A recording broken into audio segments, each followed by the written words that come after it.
In Dungeon Mini, the player stands between a board gaming experience in which they walk through several rooms and perform short and stressful actions, and a real-time video game in which they can see the results of the actions they take while handling the miniatures. This is really a hybrid kind of game.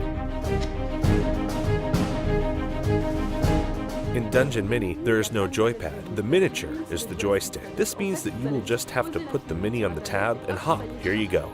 So you can play an elf, and obviously, as an elf, you will throw arrows directly from your mini, whereas if you play a dwarf, you will directly fight with your axe. In the game so far, we have two playing characters. The dwarf, who is small, sturdy, and strong, and carries a huge axe, allowing him to slaughter a whole lot of monsters. On the other hand, an elf, who is obviously more agile, but also more fragile, who shoots arrows at a distance, which makes it possible for her to kill monsters who are a little further away. Each character has a type of weapon, and for each weapon we have an associated handling which is different for each character. For example, the dwarf has an axe, allowing him to make close combat attacks, whereas the elf has arrows, allowing her to make ranged attacks. And in fact, we would like to add other characters, like a spell-casting wizard and a thief who sets traps and bombs. This would allow us to bring more variety and fun into the game.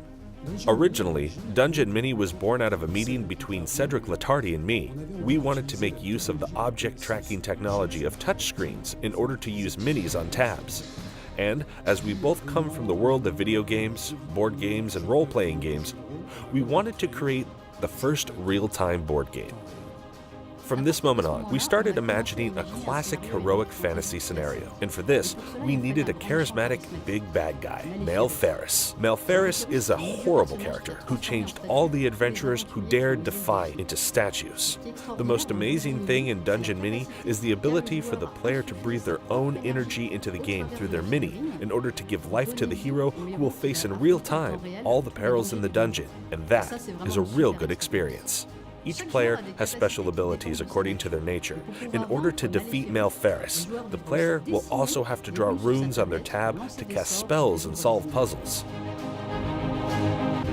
Presently, Dungeon Mini is in an advanced prototype status. It shall work on all 7 inches and more tabs, both in iOS and Android environments. You will find the game in a box containing some miniatures and cards for the monsters and the characters. And thanks to you and your support, we can even consider multiplayer gaming.